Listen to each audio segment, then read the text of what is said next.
Sangye Chodan Soge Chonam La Chanchu Mardon Dani Kasu Chandagi Jinsagi Besana Dola Bendra Sangye Dubara Sho Sangye Chodan Soge Chonam La Chanchu Mardon Dani Kasu Dagi Jinsagi Besanam Gendola Bendra Sangye Dubara Sho Sangye Chodan Soge Chonam La Chanchu Mardon Dani Kasu Dagi Jinsagi Besanam Gendola Bendra Sangye Dubara Sho Samja Tamje Devada Dive Gyudan Demborai Kyuroche, Dunganda Dungalgi Gyudan Tawarai Kyuroche, Dungala Mepe Devada Midawarai Kyuroche, Yarin Jadan Dandarve Tangyamla, Nebo Kyoche, Paden Zave Lama Rimboche, Tagi Chura Peme Deshuna, Kardin Chumpe Konen Jesande, Kuson Toge Ngado Sando, Sashi Puchi Jushin Medo, Darira Liching, Degan Badi, Sangi Shinto, Mitiamlo. Tukuna Namdo Shindo Chobrasho, Guru Buddha Bodhi Sato Sapari, Ratna Mandala Puja Mega Samundra Spara, Samaye, Hoa, Samjanamje, Sambadan Luye, Cheta, Chetaba, Chejan, Tumon, Deaboy, Chiki, Korolo, Korodu, so सम्पूर्ण प्राणीको हितार्थ कल्याण था सम्मासम बुद्धिज्ञान प्राप्त गर्ने मनसायको साथमा सद्धम्म देशना सुनिदिन हुन विनम्र अनुरोध गर्दछु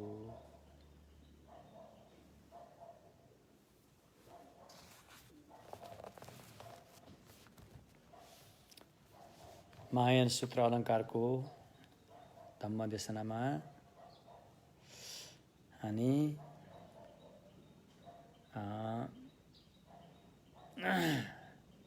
हामी अहिले 12औं अध्यायमा आइपुगेका छौं र हामीले धम्म साधना गर्दाखेरि नबुझी नहुने कुरो चाहिँ भूमि मार्ग फल यो तीनटा कुरा बुझ्न नितान्त जरुरी छ भूमि मार्ग फल भोट भाषामा शी लाम डेबु यो तीनटा कुरा बुझ्न नितान्त जरुरी छ र विशेष गरेर बोधिसत्व यानमा भूमि भनेको दुईटा सत्य हैन पारमार्थिक सत्य र काम चलाउकै हिसाबले व्यावहारिक सत्य यो भूमिमा चाहिँ यी दुईटा कुराहरू बढी आउँछन् मार्ग रे अभ्यास साधना गर्नुपर्ने मार्गमा चाहिँ पुण्य सम्भार र अनि ज्ञान सम्भारका कुरा बढी आउँछन् मार्ग रे त्यस्तै फल रे फल भनेको बुद्ध भवन बुद्ध भूमि मा पुगेपछि धम्मकाय र रूपकाय प्राप्त गर्नु नै फल प्राप्त गर्नु हो रे त्यसकारण दुई सत्यको भूमिको आधारमा रहेर पुण्य सम्भार र ज्ञान सम्भारको अभ्यास साधना गरेर अनि माथि गएर दुई पद प्राप्ति भगवानको चाहिँ धम्मकाय र रूपकाय प्राप्त गर्नु नै फल हो अब यो तीनटा कुरा भएपछि अब हामी आफैलाई हेरौं हामीसँग बुद्धको बिउ रोपिएको भूमि छ कि छैन र स्वयं बुद्धको बिउ छ कि छैन भनेर हेर्दाखेरि बुद्धको बिउ त छ हरेक प्राणीहरुसँग बुद्धको बिउ छ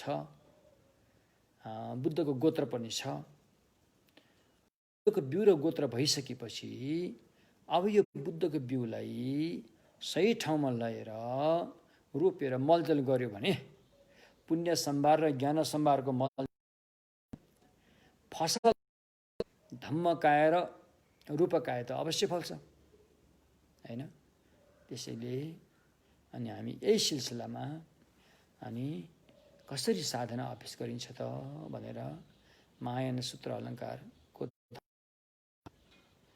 सम्बन्धी अध्ययन र अध्यापन र थोरै थोरै अभ्यास गर्ने तौर तरिकाहरू पनि हामी बुझ्दै छौं सिक्दै छौं र यो महायान सूत्र अलङ्कारमा 22 अध्यायहरू परिच्छेद भनिन्छ, अध्याय भनौँ न, परिच्छेद भनिन्छ। 22 परिच्छेद छन्, त्यसमध्ये अहिले हामी 12औँमा आइपुगेका छौँ। अब अहिलेसम्म हामीले के सिक्यौँ? अहिलेसम्म हामीले भूमिको बारेमा सिक्यौँ, मार्गको बारेमा सिक्यौँ र अनि फलको बारेमा सिक्यौँ। यसको रूपरेखा तयार पार्यौँ, नक्सा तयार पार्यौँ भनौँ न एक किसिमले। यति गरिसकेपछि अब हामी यसलाई अगाडि बढेर अभ्यास साधनामा कसरी उत्रिने हो त भन्ने कुरा अब सुरु हुन्छ। यसको लागि चाहिँ हैन अब सम्मासम बुद्ध भूमिमा पुग्ने विशेष उपाय चाहिँ अब यो 12औं अध्यायमा उल्लेख गरिएको छ। र यो 12औं अध्यायमा 3टा बुन्दालाई तपाईले ध्यान दिनुपर्ने हुन्छ। एउटा चाहिँ साधना कति किसिमले गरिन्छ साधना, हैन? सम्मासम बुद्ध भूमिमा पुग्नको लागि हामीले कति किसिमले साधना गर्नुपर्ने हुन्छ भन्ने बारेमा एउटा स्वयं साधना के हो त्यसलाई पहिले चिन्नु पर्यो, त्यो भयो। त्यसपछि त्यसको महत्त्व के हो, त्यसको विशेषता के हो, हैन? यसरी बुझ्नु पर्यो। त्यसकारण अब सूत्रहरूमा के उल्लेख गरेको छ भन्दाखेरि हैन, सबभन्दा पहिला सबै अर्थलाई जान्नु रे। सबै अर्थलाई जानेर हैन धम्मको अनुकूलतालाई हेरेर धम्ममा प्रवेश गर्नु रे। प्रवेश गरिसकेपछि अनि त्यसमा सही सलामत रहनु रे। त्यसमा रहिसकेपछि त्यो अनुकूलतालाई हेरेर धम्म आचरण गर्नु रे। भन्नुको तात्पर्य सबभन्दा पहिला हामीले चाहिँ हैन यी अर्थहरू यहाँ तल आउँछ, जो अर्थलाई राम्रोसँग थाहा पाउनु पर्यो नि त।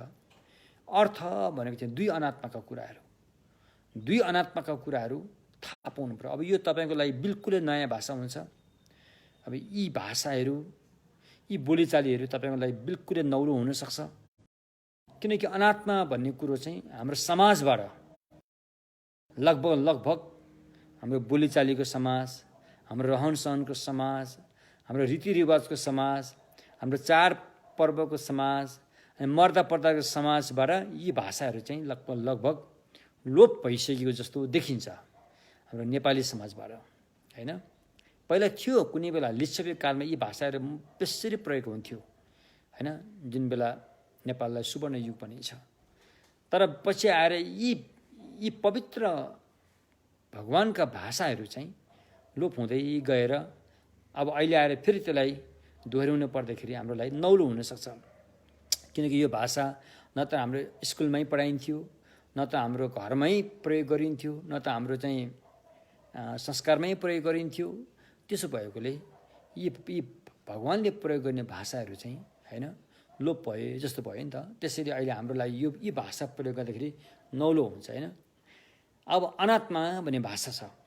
अब अनात्मा भन्ने बोलीचालीको भाषा हामीले बुझ्नु पर्यो, हैन? संस्कृतमा अनात्मा भनिन्छ, पालीमा अनात्मा भनिन्छ, हैन? इङ्ग्लिसमा सेल्फलेसनेस र भोट भाषामा दागमेपा भन्ने भाषाहरू हो। अब यो हाम्रो लागि बिल्कुलै नयाँ हुनसक्छ, नौलो हुनसक्छ। र यी भाषाहरू तत्कालै सुन्दाखेरि हामीलाई के हो जस्तो लाग्छ, पचाउन गाह्रो हुन्छ, किनकि हामी त यसको ठिक विपरीत भएको भाषामा, यसको ठिक विपरीत भएको रीतिरिवाजमा, विपरीत भएको संस्कारमा हामी चाहिँ जकडेर रहेका छौँ र रहँदै आएका छौँ, हैन? त्यसले गर्दाखेरि अब यो भाषा चाहिँ हाम्रो लागि चाहिँ त्यो जकडेर रहेको जुन त्यो बन्धन छ नि, त्यसलाई काट्ने धारी र छुरा जस्तो हुन्छ। अनि त्यसरी अलिकति बिजाउनु पनि सक्छ, तर हामीले खप्न सक्नुपर्छ। किनकि सुरुमा अलिअलि बिजाए तापनि यसले चाहिँ गहिरो घाउको चोटलाई निको पार्छ, यसले निको पारिदिन्छ। त्यसो भएको पनि भाषा चाहिँ भगवानको प्रिय भाषा हो यो, हैन? भगवान बुद्धहरूको पहिलेका कति बुद्धहरू आइसके, यसको कुनै लेखाजोखा छैन। बुद्ध एउटा मात्र होइन। तपाईँ सोच्नु होला कि बुद्ध त अब शाक्यमुनिमा त्यति मात्र होइन, पहिला कयौँ बुद्धहरू आएर गइसक्यो। पहिलो बुद्ध कुन हो भनेर भन्न सक्ने अवस्था छैन।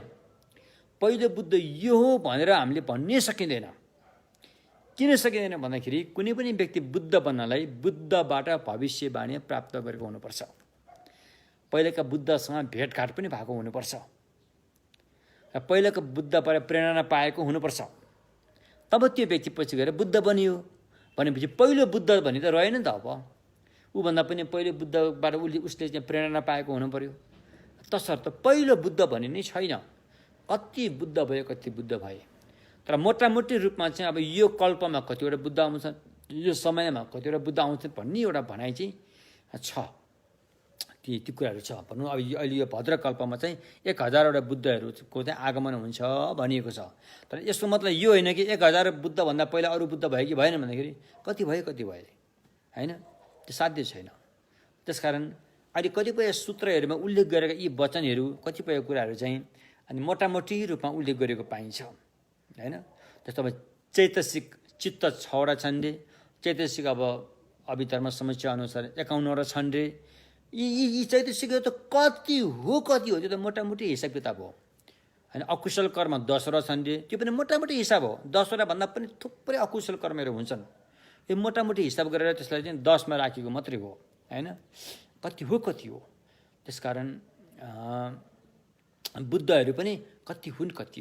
त्यसकारण बुद्ध अनि बुद्धको धर्म नयाँ कि अर्कोको धर्म नयाँ कि कुन धर्म पुरानो भनेर भन्ने हो भने बुद्ध धर्म नै एक किसिमले सबभन्दा पुरानो धर्म जस्तो भएर आउँछ। किनभने बुद्धको सुरुवाती छैन, कहाँबाट सुरु भयो भन्ने कुरा नि छैन होइन। कुन पहिला बुद्ध भन्ने नै रहेन नि त। अब त्यसकारण भगवान बुद्धहरू अनादिकालदेखि नै बुद्धहरू जब राम्रो काम गरेर आउँछन् नि मान्छेहरू, तिनी व्यक्तिपछि बुद्ध हुने हो होइन। जब राम्रो काम गर्छन्, अरूको हितकारी काम गर्छन् होइन, अरूलाई चाहिँ मद्दत दिने खालका हुन्छन्, पवित्र दयामायाको भावना जगाउँछन्, यिनै व्यक्तिहरू अभ्यास गर्दै गएपछि अभ्यासको विकास हुँदै जान्छ, मनको मैल धुइँदै गइन्छ, पखालिँदै गइन्छ, पछि गएर बुद्ध हुन्छन्।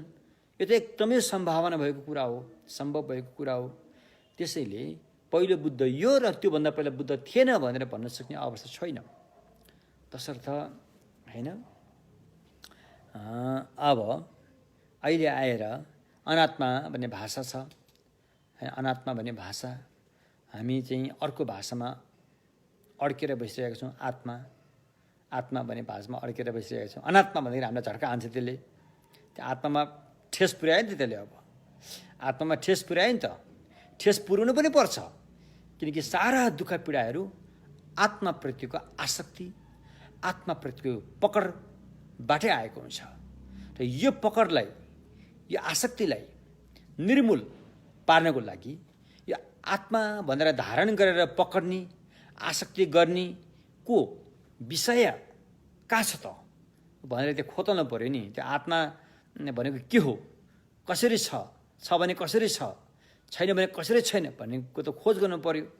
त्यसको लागि चाहिँ त्यहाँ अनात्मा भन्ने कुरा आउँछन्। अनात्मा आएपछि त त्यहाँ त अब लडाइँ नै हुन्छ, एक किसिमको भित्री युद्ध नै होला। आत्मा र अनात्माको चाहिँ युद्ध नै हुन्छ। जित कसको हुन्छ? जसको पछाडि प्रमाण छ, जसको पछाडि युक्तिसङ्गतले प्रयोग गरेर प्रमाणित भएको छ, उसकै जित हुन्छ। जसको पछाडि खोक्रो छ, जसको चाहिँ जग बलियो छैन, त्यसको हारै हुन्छ। त्यसो भएकोले हामीले निष्पक्ष भएर चाहिँ यसबारेमा बुझ्न नितान्त जरुरी छ। त्यसैले यहाँ सबै अर्थ जान्नु भनेको अर्थ चाहिँ अनात्मा जान्नु रे। पुद्गल भन्ने भाषा पनि अब प्रायः हाम्रो नेपालीहरूले त्यति प्रयोग गरेको हुँदैन। मैले अहिले पुद्गललाई बुझ्ने नेपाली भाषामा व्यक्ति भन्ने गरेको छ। व्यक्ति, म, त, तिमी, ऊ भन्ने व्यक्ति छ नि, यसलाई पुद्गल भनिन्छ। व्यक्ति होइन, यसलाई जीव पनि भनिन्छ, कहिलेकाहीँ यसलाई आत्मा पनि भनिन्छ, यसलाई पुद्गल पनि भनिन्छ, यसलाई द्रष्टा पनि भनिन्छ। थुप्रै नामहरू छन्, यसको पर्यायवाची नामहरू थुप्रै छन्। त्यसमध्ये अहिले ठेस पर्वतीय नेपाली भाषामा चाहिँ पुद्गल भनेको चाहिँ व्यक्ति, इङ्ग्लिसमा इन्डिभिजुअल भन्ने पनि हुन्छ। अलि हल्का भाषामा पर्सन भन्ने पनि भयो होइन। त्यो व्यक्ति भयो हो। यो व्यक्ति भनेको अहिले हामीले बुझ्ने भाषा म भन्छ। म आएँ, म गएँ, म बसेँ, म राम्रो हुनु पर्यो, म चोखो हुनु पर्यो, म जुठो भए तापनि, मेरो गल्ती भए तापनि अरूले त्यो जुठो गल्ती देख्नु भएन। म चाहिँ सदा सर्वदा यात्रा तत्र सर्वत्र सबैको अगाडि म चाहिँ के हुनु पर्यो त? राम्रो भएर देखिन पर्यो भने म भन्ने धारणाहरू छन्। यिनीहरू भए अब यो चाहिँ भगवानको सम्यक मार्गमा पुगिसकेपछि हामीले जे सोचिरहेछौँ त्यो त्यहाँ त्यस्तो वास्तविकतामा त्यो छैन र त्यहाँ त्यो हामीले एउटा बाहना बनाएर मात्रै हामीले त्यसलाई चाहिँ एउटा विभिन्न बाहना बनाएर हामीले त्यसलाई चाहिँ पक्रिरहेका हुन्छौँ। वास्तवमा त्यहाँ त्यस्तो छैन रे कसरी छैन भन्दाखेरि यो म भन्ने चाहिँ यो चाहिँ कस्तो रे भन्दाखेरि चाहिँ केराको रुख जस्तै हो रे, केराको रुख जस्तै हो रे। केराको रुखको टुप्पोको भाग काटिदियो र फेदको भाग काटिदियो र बीचको जुन मुढाको भाग छ त्यो ठ्याक्क राखेर अनि हामीले बाहना बनाउँछौँ यो केराको बुटो यो भित्र के न के एउटा बलियो गुदी होला, यसको गुदी होला भित्र भन्ने एउटा बाहना बनाउँछौँ। अनि अनात्मा भावना गर्ने जुन सम्यक मार्गले त्यसको परीक्षा गर्छ। गुदी छ भने खोलेर हेरौँ न त भनेर केराको एक पत्र तान्यो, गुदी भेटेन। दोस्रो पत्र तान्यो, त्यहाँ पनि भेटेन। तेस्रो पत्र तान्यो, त्यहाँ पनि भएन। केराको पत्रै सक्यो, गुदी कहीँ पनि भेटेन भनेपछि अनात्मा पक्का भयो। हो त्यस्तो बेला चाहिँ अनात्मा भनिन्छ होइन। त्यस्तो अब हामी म भन्ने पनि हामीले चाहिँ यही पञ्चखण्डलाई नै होइन हामीले म भनेर चाहिँ एउटा गुदी छ जस्तो छ भनेर हामीले चाहिँ त्यसलाई चाहिँ पकड गरेर आसक्ति गरेर टिकाइरहेका हुन्छौँ।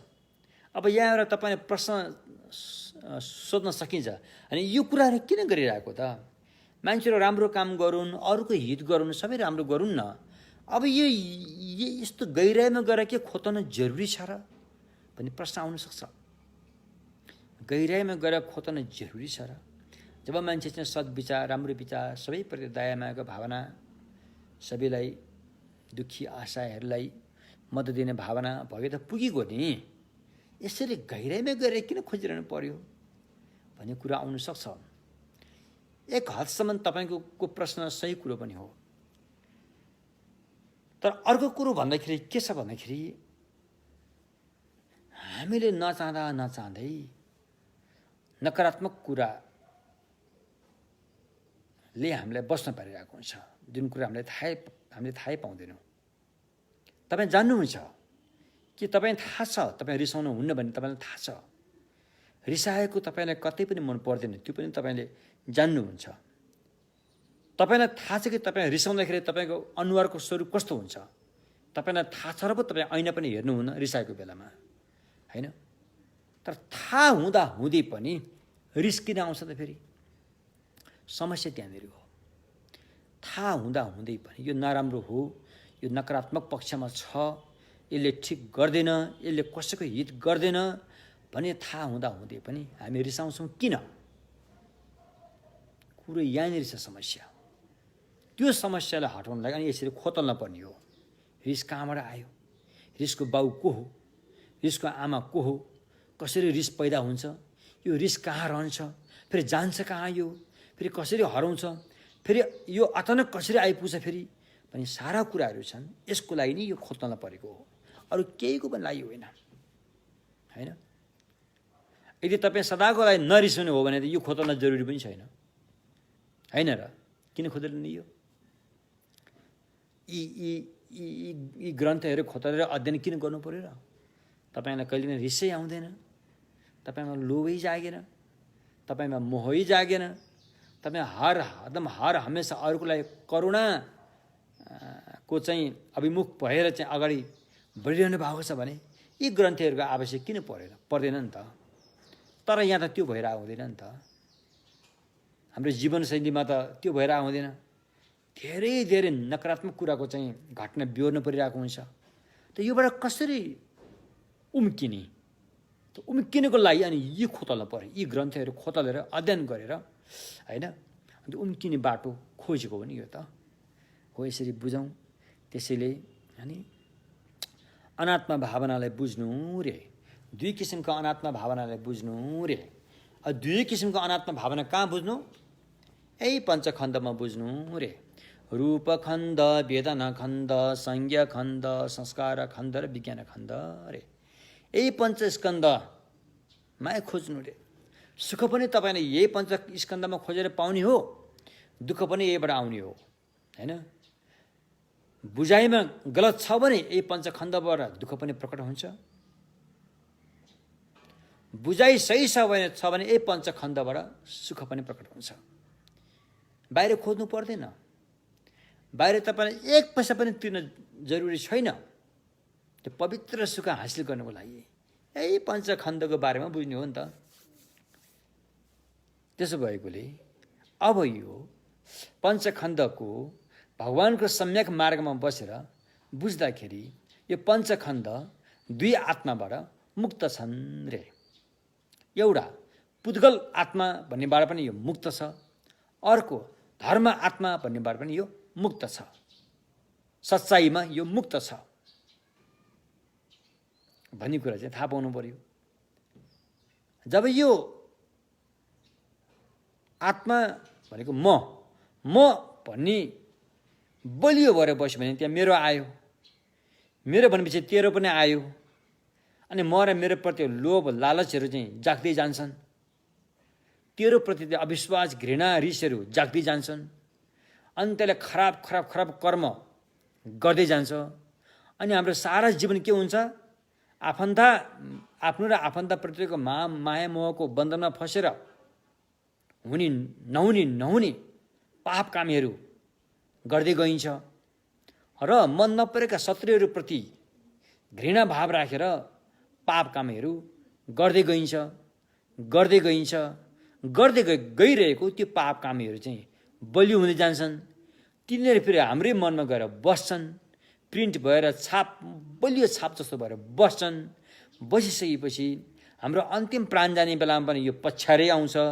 यो पाप कामहरू त शरीरमा बसे पो मर्यो, शरीर सकियो भनौँ, यो त मनमा बसेर आउँछ। मन त शरीर ध्वस्त भए जस्तो गरेर ध्वस्त त हुँदैन, मनलाई त आगोले पोलेर पोलिँदैन, पानीमा डुबाएर यो खत्तम पार्न सकिन्न, होइन, माटोमा दबाएर खत्तम पार्न सकिन्न, हावामा उडाएर यसलाई फेरि खत्तम पार्न सकिन्न।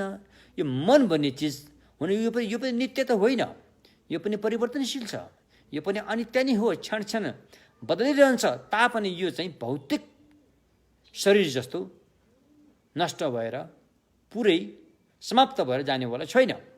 यसको यात्रा चाहिँ एकदमै जारी रहने, एकदमै जबसम्म हाम्रो मनमा त्यस्ता खालका छापहरू रहिरहन्छन् यो मनको यात्रा चाहिँ मजासँग जारी रहिरहन्छ।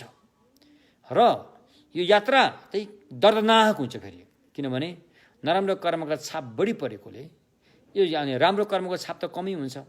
राम्रो कर्मको छाप कमी भएकोले सुख थोरै मात्र हुन्छ, त्यसको बदलामा हजारौँ गुणा दुःख चुकाउनु पर्ने हुन्छ। यस्तो किसिमले यात्रा चाहिँ दर्दनाक हुन्छ। त्यहाँ आँसुको खोला बग्छ, त्यहाँ रगतको खोला बग्छ, त्यहाँ हड्डीका थुप्रा जम्मा हुन्छन्। के गर्नु? राम्रो घर बनाएर के गर्नु? है, बनाएको त राम्रो हो नि, राम्रो घर बनाएर राम्रो हो नि, अब के गर्नु? त्यहाँ केही वर्षपछि त्यहाँबाट फेरि मुर्दा निकाल्नुपर्छ फेरि, होइन। अब त्योभित्र त्यो राम्रो घरमा गाईबस्तु पालेको छ भने गाईबस्तु मरेको मुर्दा निकाल्नु पर्यो, घोडाहरू पालेको छ भने घोडाको मुर्दा निकाल्नु पर्यो, कुकुर पालेको छ भने कुकुरको मुर्दा निकाल्नु पर्यो, मान्छे पालेको छ भने मान्छेको मुर्दा निकाल्नु पर्यो।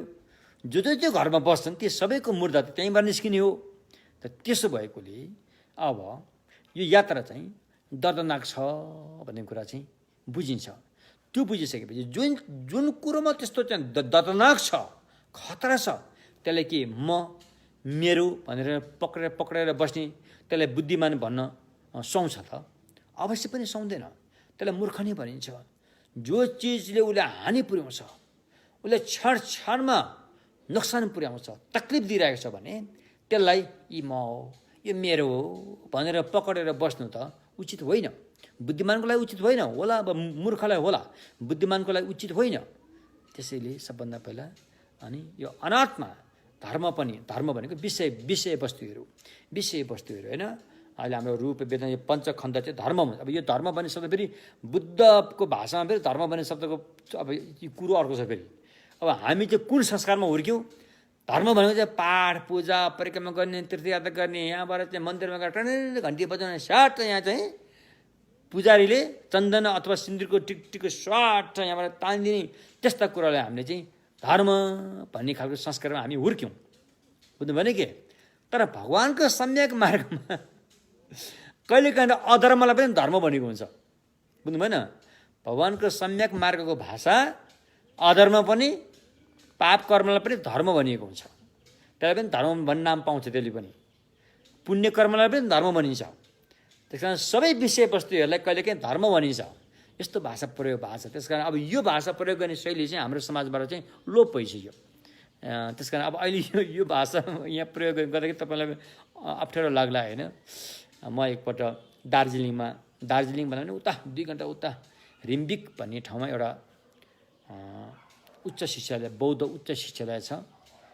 त्यहाँ चाहिँ एकजना कल्याण मित्र परम पूजनीय अब अहिले हालका 42औं शाक्य ट्रिजिन गुरुज्यूको त्यहाँ आगमन भएको थियो। अनि त्यति बेला उहाँको दोभाष्य गर्नलाई चाहिँ मलाई उहाँहरूले बोलाएर त्यो अवसर मलाई दिनुभएको थियो। अब त्यहाँ दार्जिलिङको भाषा त एकदम मिठो हुन्छ। दार्जिलिङमा बोल्ने नेपाली भाषा त एकदम मिठास हुन्छ। हाम्रो यहाँ काठमाडौँ नेपालतिर बोल्ने भाषा चाहिँ एकदमै खरो हुन्छ, खरोपन हुन्छ, खस्रोपन हुन्छ होइन। अब म त यहाँको भाषा बोल्ने व्यक्ति भएँ क्या अरे। अब वहाँ पुगेर त्यो दार्जिलिङको भाषा बोल्दाखेरि अब कति फरक पर्छ। हामीले यहाँ अब म जान्छु है भन्नलाई उहाँको मान्छे चाहिँ भन्दा उहाँ मान्छे म गएको ल भनिदिन्छ है। हाम्रो ढोका लाउ भन्दा उनीहरूले दैलो लाउ भन्छन् होइन। एकदम उताको भाषामा चाहिँ मिठास छ, एउटा त्यो एकदम छुट्टैपन छ। अब त्यहाँ मैले चाहिँ दोभाष्य गर्दाखेरि त्यहाँ अलिकति कुरा तलमाथि पुनः गयो। अब किनभने यहाँ यस्ता भाषाहरू प्रयोग भए, त्यहाँका व्यक्तिहरूले यी भाषाहरू उनीहरूको लागि बिल्कुलै नौलो थियो र यहाँ चाहिँ वस्तु भन्ने शब्द धेरैपल्ट आयो होइन। वस्तु भन्ने शब्द धेरैपल्ट आयो, विषय वस्तु भन्थ्यौँ नि। त्यति बेला अब मेरो भाषा पनि त्यस्तै प्रकारको थियो होइन। त्यहाँ विषय वस्तु भनिदिएको हो भने अलिकति सायद त्यसले अर्को अर्थ ल्याउँथ्यो होला। मैले वस्तु मात्रै भनिदिएँ। त्यहाँका व्यक्तिले वस्तु भन्दा चाहिँ के बुझे, गाई भैँसीहरूले बुझिहालेछन्। गाई भैँसीहरूले बुझिहालेपछि अब त्यहाँ वस्तु पनि धेरै प्रवचनमा धेरैपल्ट आइसक्यो। अब जब पछि प्रश्न उत्तर गर्दाखेरि चाहिँ तपाईँले यो प्रवचनमा गाई भैँसीको कुरा धेरैपल्ट भन्नुभयो, यो के कारण भनेर एकजना त्यहाँको हेडमास्टरले उहाँले सोध्नुभयो। मैले गाई भैँसीको कुरा त गरेको छैन त भने मैले। होइन तपाईँले वस्तु त धेरैपल्ट भन्नुभयो नि भनेर भने। अब वस्तु त मैले भनेको हुँ भने। अब वस्तु भनेको नै हाम्रो यहाँको भाषामा गाई भैँसीले भन्छ भनेछ। त्यसो भएकोले अब कतिपय भाषाहरू कतिपय ठाउँमा लोप भएर गइसक्यो हुन्छ होइन। त्यस्तै अब यहाँ पनि अहिले हामीले सुन्ने जुन धम्म श्रवण धम्म देशना सुन्दाखेरि प्रयोग हुने त्यो चाहिँ भगवान् बुद्धको पालोको भाषाहरू हुन्छन्, बुझ्नु भएन। त्यो भगवान् बुद्धको पालोको भाषा चाहिँ अब अहिले आएर अब हाम्रो समाजमा जुन विभिन्न किसिमले परिवर्तन भएर पुरै चाहिँ अब उल्टो पाटो भइसकेको छ। त्यो यस्तो अवस्थामा यी भाषाहरू प्रयोग गर्दाखेरि अनि हामीलाई अलिकति अप्ठ्यारो लाग्नु, एउटा नौलो लाग्नु त्यो स्वाभाविक कुरा हो। अनि त्यो तपाईँको गल्ती पनि होइन, त्यो आफसाफ त्यो भएर आउँछ। तर हामीले यसलाई बुझ्न सक्नुपर्छ। तसर्थ अब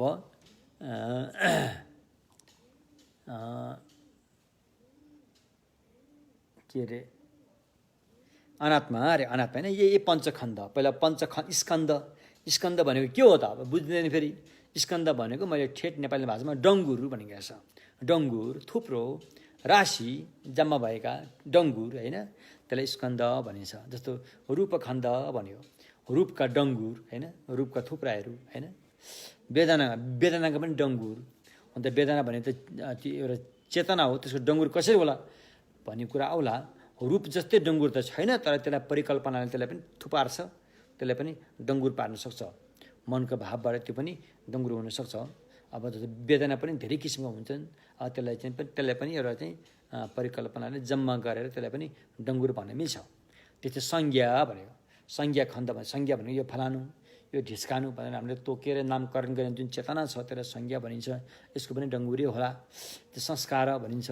अब यो गरेर ठिक होला कि त्यो गरेर ठिक होला कि भनेर हामी जुन कर्म गर्छु भनेर एउटा चेतना जागेर आउँछ, त्यसलाई संस्कार धर्म भनिन्छ फेरि होइन। त्यसको पनि डङ्गुरै होला। त्यसै विज्ञान भनिन्छ। अब अहिलेको हाम्रो मोडर्न भाषामा विज्ञान भनेको त साइन्सलाई भनिन्छ। तर यहाँ भगवान्को भाषामा विज्ञान भनेको भन्न खोज्यो त त्यही हो। साइन्सले पनि साइन्टिस्ट भनेको पनि अब सच्चाइलाई बुझ्नेलाई त्यो भनिन्छ क्या अरे। अब यहाँ विज्ञानले पनि राम्ररी बुझ्नेलाई भनेको हो क्या अरे। तर पनि अब अलिकति फरक पर्छ। अब अहिले विज्ञान भनेको जुन यो सम्यक मार्गमा विज्ञान भनेको चाहिँ मनलाई भन्न खोजेको हो। मनले चाहिँ जान्दछ यो टेबल हो भनेर जान्दछ, यो ऊ भनेर जान्दछ, यो मान्छे भनेर जान्दछ। त्यो जान्नेवालालाई चाहिँ विज्ञान भनिन्छ होइन। हो हो यस्ता डङ्गुरहरू, यिनै 5वटा डङ्गुर अहिले हामीसँग छ। तर यो 5वटा डङ्गुरलाई चाहिँ आत्माग्रहले पकड्छ। एउटा आत्माको बहाना बनाएर आत्माग्रहले आत्मा भनेर पकड्छ, अर्थात् म भनेर समुन पुग्छ। कसरी? सच्चाइमा यो 5वटा छन्। यो सच्चाइ अहिले हामीले एउटा नमुनाको लागि म कुरा गर्दैछु नि। अब यो 5वटा डङ्गुर त 5वटा छन्, तर एउटा बहाना बनाएर एउटा म भनेर समाउनु पुग्छ। म एउटै छु, म पवित्र छु, म अविनाशी छु, होइन भने विभिन्न बहाना बनाएर पक्ड्छ। हो त्यो पकडलाई भनिन्छ आत्मग्रह। र भगवानको सम्यक मार्गमा सारा दुःख प्रकट हुने स्रोत पनि यही नै हो। यसैले भनिन्छ अविद्या, अथवा अर्को एक किसिमले सत्काय दृष्टि पनि भनिन्छ, होइन? के भएको? अब यसलाई भगवानले हामीलाई के सिकाउनु भयो त भन्दाखेरि चाहिँ भगवानले अनि 4 आर्य सत्यको धर्मदेशनादेखि लिएर प्रारम्भ गरेर जति पनि धर्मदेशना भयो, यसैलाई निर्मूल पार्ने कुराहरू सिकाउनु भएको छ। कि तिमी भ्रम पर्यौ, त्यहाँ त 5वटा पो छ, तिमी किन एउटा भन्छौ त्यसलाई भनेर उहाँले भन्दै हुनुहुन्छ। यहाँ त 5वटा पो छ त, पञ्चखण्ड छ नि, एक खण्ड मात्रै होइन, एक खण्ड मात्रै होइन, पञ्चखण्ड छ यहाँ, होइन? तिमीले त एउटै भनेर भयो त्यहाँ पक्रेका छौ, एउटै त होइन। त्यो भन्न साथै अनि हाम्रो मनमा त के भयो त, झस्याङ्ग भयो नि त। यो थाहा नपाउन्जेसम्म हामी कहाँ थियौँ त? अविद्याको निन्द्रामा मजासँग सुतिरहेका थियौँ। म त एउटै छु, एउटै छु, पवित्र छु, नित्य छु, शाश्वत छु, अविनाशी छु, निर्दोष छु, एउटै छु, सिङ्गो छु, एक ढिक्को छु भन्ने किसिमले जुन पकडेका थियौँ, पकडेर सुतिरहेका थियौँ अविद्याको निन्द्रामा, अब भगवानले तिमी एउटै छैनौ, तिमीसँग 5वटा खण्ड छ, यदि तिमीले यो कुरालाई विश्वास लाग्दैन भने ल हेर, तिमीले हेर्न सक्छौ, तिमीले विचार गरेर हेर त भनेर हेर्न लाउँदाखेरि चाहिँ छर्लङ्गी भयो। त्यहाँ छर्लङ्गी भयो। कसरी छर्लङ्गी भयो भन्दाखेरि र स्वस्थ आँखा भएको मान्छेले उसको हत्केलामा हर्रोको दाना राखिदियो भने, लौ हेर त तिम्रो हत्केलामा के छ भनेपछि उसले त्यो हर्रोको दाना त छर्लङ्गै देख्छ क्या रे। त्यस्तै यो म भन्ने हामीले अहिलेसम्म एउटै ढिक्क सम्झेका थियौँ, त्यो त गलत रहेछ, त्यो त भ्रम रहेछ भनेर अविद्याको निन्द्राबाट बिउज्यो। अविद्याको निन्द्राबाट बिउज्नु नै बुद्ध हो। बुझ्नु भने के? अविद्याको निन्द्राबाट बिउज्नु नै बुद्ध हो। हामीलाई कहिलेकाहीँ यो झस्याङ आउँछ, झस्याङ हामी बुद्ध हुन त खोजिरहेको हुन्छौँ। के गर्नु? फेरि अविद्याको निन्द्राले फेरि त्यसलाई ढालिदिइहाल्छ, फेरि त्यसलाई त्यही अवस्थामा पुर्याइदिइहाल्छ। अनि अलिअलि बुद्ध हुन आँटेको पनि फेरि गएर फेरि बुद्ध हुन आँटेको फेरि बुद्धमा पुगिहाल्छ, फेरि बुद्ध हुन आँटे फेरि बुद्धमा पुग्छ, फेरि बुद्ध हुन आँटे फेरि बुद्धमा पुगिरहेको हुन्छ। बुद्ध हुनेको बल एकदमै धेरै पहिलादेखि नै हामीले त्यस्तो खालको बानी बेहोरा बानी बिगार्दै आएका छौँ। के अरे त्यसले गर्दाखेरि हामी बुद्ध हुन आँटेको बुद्धमा धकेलिन्छ, बुद्ध हुन आँटेको बुद्धमा धकेलिन्छ। त्यस्तो घटना हामीले बिहोर्न परिरहेको छ। होइन भने हामीले अहिले पनि कहिलेकाहीँ फटाफट अविद्याको निन्द्राबाट झल्यास बिउजिने हो कि बिउजेको जस्तो हुन्छ नि कहिलेकाहीँ, तपाईँलाई होला अथवा अरू कसलाई पनि हुनसक्छ। त्यो हो। त्यस कारण हाम्रो वास्तविकता भनेको चाहिँ अविद्याको निन्द्राबाट बिउजिने पक्षमा खडा हुन्छ वास्तविकता चाहिँ। तर हामीले त्यो वास्तविकताबाट हामी दूर हुन्छौँ। जब हामी त्यो वास्तविकताबाट हामी दूर हुन्छौँ, जब हामी नक्कली कुरालाई सक्कली भनेर आसक्ति गरेर पक्न पुग्छौँ, अनि हामी बुद्धबाट बुद्ध हुन पुग्छौँ। हामी बुद्धमा कायम रहन सक्दैनौँ। तर भगवानले हामीलाई के सिकाउनुहुन्छ भने तिमी बुद्धमा कायम रहन सक्नु पर्यो। तिमीसँग कहिलेकाहीँ बुद्ध होला कि भन्ने आउँछ नि, त्यो धारणा हो, त्यो चाहिँ बुद्ध हुने बिउ हो।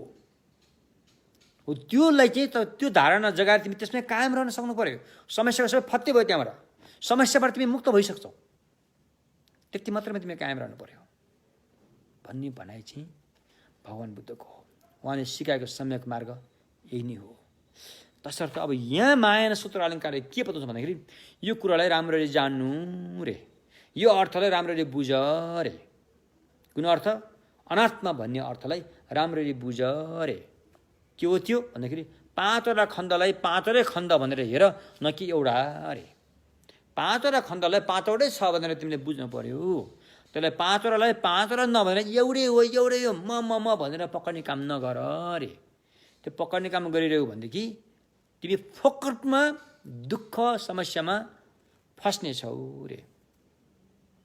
हामी त कस्तो भयो? हामी त सुगा जस्तो भयो। सुगा, एउटा सुगालाई कैयौँ वर्ष पिजरामा राखेर त्यो पिजराको ढोका खोले तापनि त्यो त्यहाँबाट भाग्दैन।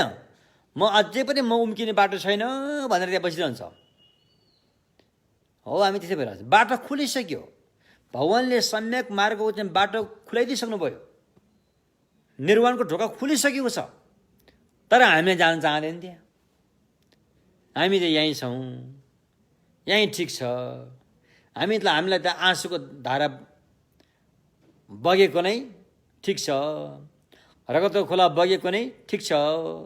राम्रा घर बनाएर मुर्दा हरेकपल्ट निकाल्नु नि ठिक छ, त्यही जाति छ भनेर हामी यसरी बस्यौँ भने त त्यहाँ हामी पुग्दैनौँ। बुझ्नु भने के? तसर्थ अब यहाँ महायान सूत्र अलङ्कारमा जुन बताएको छ, जान्नुपर्छ होइन? अनात्मा हो भनेर जान्नुपर्छ भने। त्यस्तै गरेर धम्म भनेको विषयवस्तु स्वयं पनि अनात्मा छन् रे। यो अलिकति गहिरो छ। फेरि अहिलेको चाहिँ फेरि व्यक्तित्व अनात्मा छ भनियो। अब चाहिँ यो पञ्चखण्ड स्वयं पनि अनात्मा छ अरे। पञ्चखण्ड स्वयं पनि विषय पञ्चखण्डमा त्यो म भने छैन भन्नेसम्म त हाम्रो सारा बौद्ध धर्मावलम्बी बौद्ध सिद्धान्तले अहिले जीवित रहेका भनौँ न, अहिले जीवित रहेका सबै बौद्ध सिद्धान्तले यसलाई स्वीकारेको छ। चाहे त्यो श्रावकीय होस्, चाहे त्यो महायानी होस्, चाहे त्यो बद्रयानी होस्, सबैले स्वीकारेको छ। जब हामी धर्म अनात्माको कुरा गर्छौँ त्यहाँबाट फेरि यो महायानको कुरा मात्रै आउँछ। अब एउटा कुरा म तपाईँलाई के भन्न चाहन्छु भन्दाखेरि, श्रावक यानबाट धर्म अनात्मा बोध हुन सक्छ कि सक्दैन? पुद्गल अनात्माको बोध त हुन्छ, बोध भएर ऊ अर्थ हुने हो। धम्म अनात्माको बोध हुन्छ कि हुँदैन भन्नुको तात्पर्य पञ्चखण्ड स्वयं पनि अनात्मा छ भनेर बोध गर्छ कि गर्दैन? पञ्चखण्ड स्वयंको स्वभाव पनि निस्वभाव छ भनेर जान्दछ कि जान्दैन? पञ्चखण्ड स्वयं पनि सत्ता सिद्ध छैन भनेर उसले बुझ्छ कि बुझ्दैन? कुरो यो हो। त्यसकारण हामी अहिले अलिकति गहिरो कुरा गर्दैछौँ। महायानको सिद्धान्त र श्रावक यानको सिद्धान्त दुई किसिमका सिद्धान्त छन्। सैद्धान्तिक हिसाबबाट भन्ने हो भने, अहिले जीवित रहेका श्रावकयानको सैद्धान्तिक हिसाबबाट भन्ने हो भने पञ्चखण्ड स्वयं निस्वभाव छ भनेर स्वीकारिन्न। पञ्चखण्ड स्वयं सत्तासिद्ध छ भनेर नै स्वीकारिन्छ। तर पञ्चखण्डमा त्यस्तो कुनै पनि अजर अमर आत्मा चाहिँ छैन, अविनाशी आत्मा म भने चाहिँ छैन भनेर चाहिँ मानिन्छ। फेरि यही अभ्यास गर्दै गएर चाहिँ अनि अर्थ हुन्छ भन्ने एउटा सिस्टम, एउटा मार्ग यस्तो छ। अब महायानको चाहिँ सिद्धान्तबाट हेर्ने हो भनेदेखि जबसम्म पञ्चखण्ड स्वयं पनि निस्वभाव छ भनेर बोध गर्दैन तबसम्म श्रोतापन्न पनि हुन सक्दैन रे।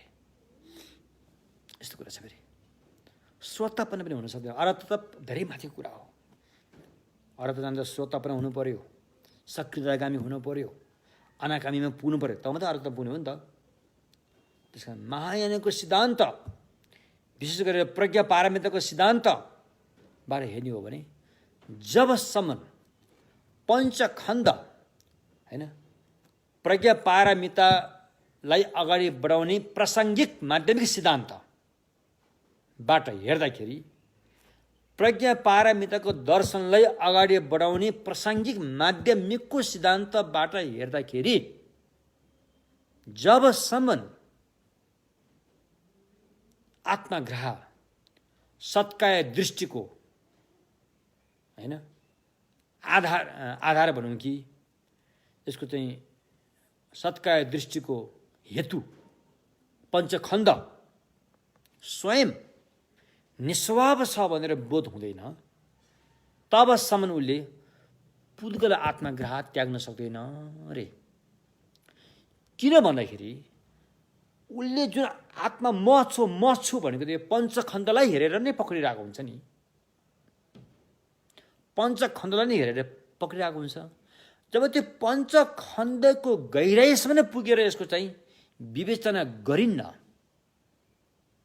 यसको अनात्माको कुराहरू चाहिँ बोध गरिन्न, यसको चाहिँ निस्वभावको सिद्धता बोध गरिन्न, तबसम्म पुद्गल अनात्मा पनि बोध गर्न सक्दैन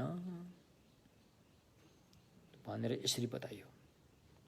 अब यसको अलिकति लामो कुराहरू छन्, हामी पछाडि बढौँला होइन। उसो भए अहिले जति पनि अरहत फल प्राप्त गरे होइन, भगवानको पालामा पञ्चवर्गीय भिक्षुदेखि लिएर भगवानको जीवनको अन्तिम बेला सुभद्रा नाम गरेका व्यक्ति उनीहरू सबै अरहत भयो भन्छ नि त। तिनीहरू र भगवान बुद्ध परिनिर्वाण भइसकेपछि पनि आनन्द भिक्षुले अरहत फल प्राप्त गर्नुभयो, देखि लिएर अब थुप्रैले अरहत फल प्राप्त गरे होइन। ती सारा अरहतहरूले पञ्चखण्डलाई निस्वाव सिद्ध भनेरै बोध गरेका हुन् त भन्दाखेरि यस अफकोर्स हो रे। अब यो कसरी बोध गरे त? त्यो अरहतहरूले महायानको पिटकहरू त पढेनन् होला, अथवा महायानको ज्ञान त सुनेन होला, होइन। पञ्चखण्ड स्वयं पनि निस्वभाव छ भनेर चाहिँ श्रावक ज्ञानकै पिटकभित्र उल्लेख गरिएको छ, त्यहीँबाट थाहा हुन्छ। त्यो कहाँ छ भन्दाखेरि रूप रूप रूपखण्ड होइन, रूपखण्ड पानीको फिँच जस्तै छ अरे, यसरी भनेको छ। वेदनाको खण्ड वेदनाको खण्ड पानीको फोका जस्तै छ, पानी बेसेर दर्केपछि त्यसलाई बबल फोकाएर फुरेर उठ्छ नि, फेरि तत्कालै फुटिजान्छ के अरे, वेदना पनि त्यस्तै छ अरे भनेर यो पञ्चखण्ड स्वयं पनि निस्वभाव छ भनेर स्वयं श्रावकको पिटकभित्र उल्लेख गरिएको छ। त्यो अध्ययन गरेर त्यसलाई चिन्तन मनन गरेर अनि पछि त्यसको चाहिँ भावना गर्दाखेरि त्यसको चाहिँ निस्वभावता सिद्ध के अरे बोध गर्दछ होइन। जब पञ्चखण्ड स्वयं पनि निस्वभाव बोध गरिसकेपछि अब पञ्चखण्डमा लागेको जुन आरोप भनौँ कि त्यहाँ जुन एउटा चाहिँ परिकल्पित गरेको म भन्ने त्यो त सतह बिलाइहाल्यो नि। तब त्यसको आधारै त्यहाँ रहेन भने त्यहाँ यो थियो उ त्यो भन्नु परेन नि त। जब चाहिँ बन्ध्या नारीको बच्चा नै छैन भने उसको बच्चा कालो थियो कि गोरो थियो भन्ने कुरा आएन नि त, भनी जस्तै हो यस्तो भनेको छ। उसले अहिले हाम्रो श्रावक ज्ञानको सैद्धान्तिक तौरबाट पञ्चखण्डलाई अष्टकलाप के भनेर त्यसको सत्तासित स्वीकारेको छ, स्वभावसित स्वीकारेको छ। अनि त्यो के हो त अरे?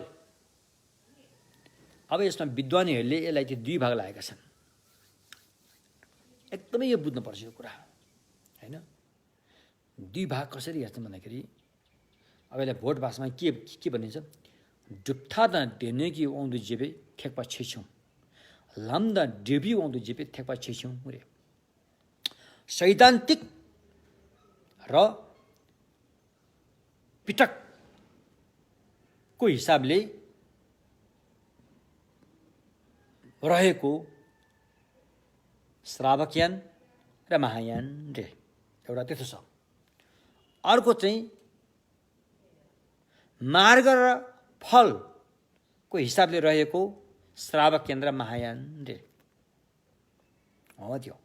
अब अहिलेका सैद्धान्तिक हिसाबले रहेको श्रावक केन्द्र महायानबाट हेर्दाखेरि होइन, जुन अहिले सैद्धान्तिक हिसाबले अष्टकलापलाई त्यो सत्य हो, त्यो छ, त्यसको स्वभाव सिद्ध छ भनेर हेरिरहने हो भने, पञ्चखण्डलाई स्वभाव सिद्ध छ भनेर हेरिरहने हो भने उसले अरहत त परै जाओस्,